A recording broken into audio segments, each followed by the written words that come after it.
Alright guys, in this video here, I tried out a new camera and the audio completely sucks on it, so I'm going to have to do this like voiceover style, so it's probably not going to turn out fantastic, but kind of I guess is what it is here. What we're looking at is a Adams Rite mortise lock body with the, it's a hook bolt with the vertical rods. Huge pain in the ass to deal with. Somebody at a job site, they're building a shopping center. And this was on a vacant space, and they lost the key. Instead of calling a locksmith like myself, they went in through the roof. Notice, I guess it was a double cylinder, so they drilled the inside cylinder. And didn't do a very good job. They drilled all the way through, all the way into the screw on the back of the outside cylinder. And then I don't know why they actually took this out of the door.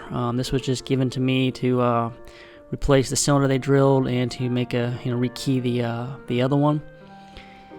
And I guess they took this out too because it's partially stripped, but it still works.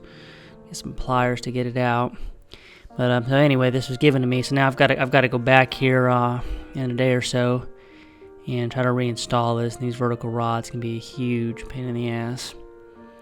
So that'll be my day here later today or tomorrow.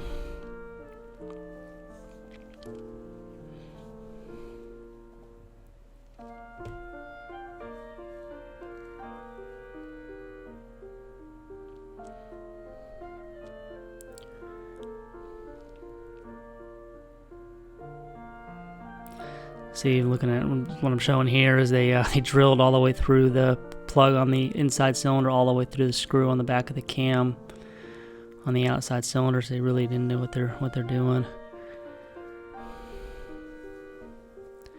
They just called me to begin with. You just pick the lock and make a key, and go on down the road. So this is going to cost them a lot more money than it would have. And also a little bit of, the money's good, for me, of course, but it is a lot of extra work, too. I haven't actually seen what they did to the rods, if anything, so these don't always go back together real easily.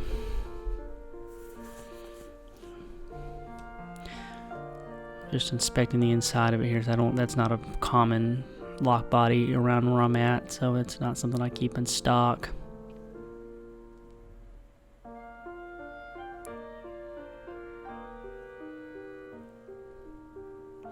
So now I'm just going to shim this open so I can rekey it, and I'm going to stop the narration for right now so I can speed this part up.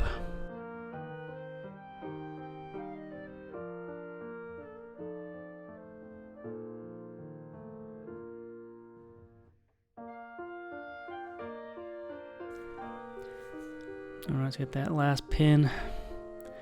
And that's like, I think it's a 1.5 inch cylinder. That's also not something that's common around here. These are just really thick doors at this new shopping center. It's in a nice part of town. And it's going to be pretty nice when it's done. Part of it's already done. I've actually done some rekeying over there. And the cylinders were master keyed, so I'm going to get my master follower out and just make sure there's no master wafers or anything in this one.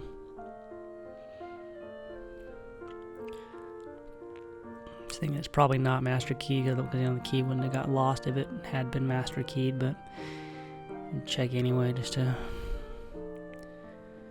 make it a little easier on myself here rekeying. If you rekey it and it ends up being master pin, then your key won't come out and you got to do this. So I'm just figured I have done a couple of units over there and they were, just figured check it, and no master wafers coming out.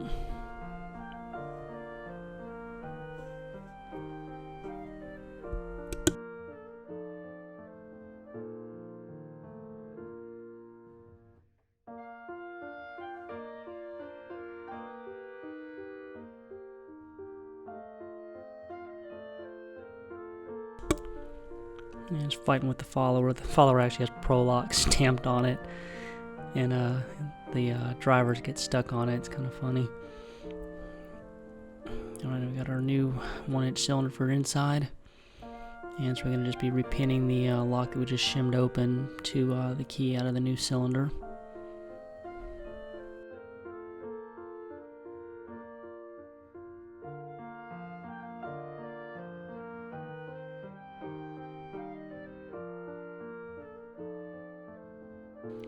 Alright, and now that we have it repinned, just gotta drop the 6th driver because we're pinning it to a 5-pin key. And there was a driver shooting out. And drop the spring out. I didn't show up on video, it popped the spring out. Now I'm just putting the plug back in. Make sure it works and everything's good to go there. So now I just gotta put the cam back on and replace the screw that was drilled out.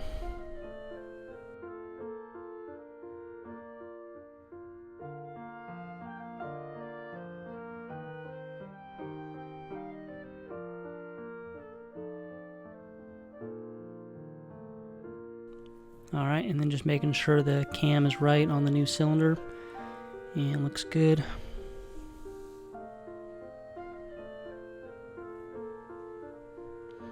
So now I just gotta put them in and make sure that the lock itself is actually still working.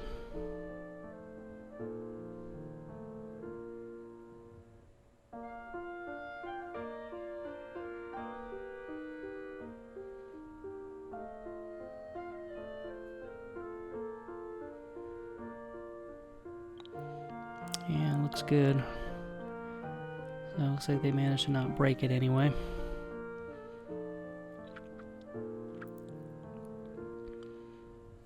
Alright, I'm just gonna skip ahead here. I'm just gonna, this was stripped a little bit, so I had to just fight with it, get it in.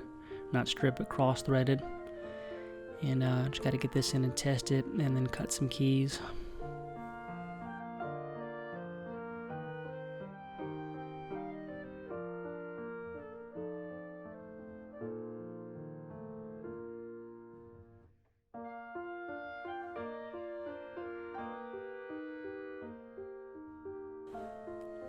Alright, and I had to cut 4 keys here and test them out, so I'm just gonna do one on video here. And we're using it's a Silka key machine. Works very well. It's a miniature version of their big one.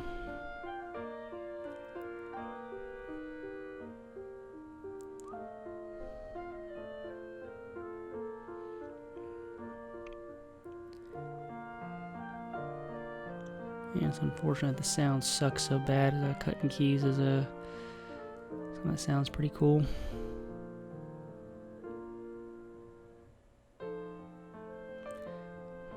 I'll cut it and just deburr it. And I just tried it out real quick and it worked. And so I'm just gonna end the video here since the sound is messed up. And also, yeah, don't forget to subscribe if you didn't completely hate this.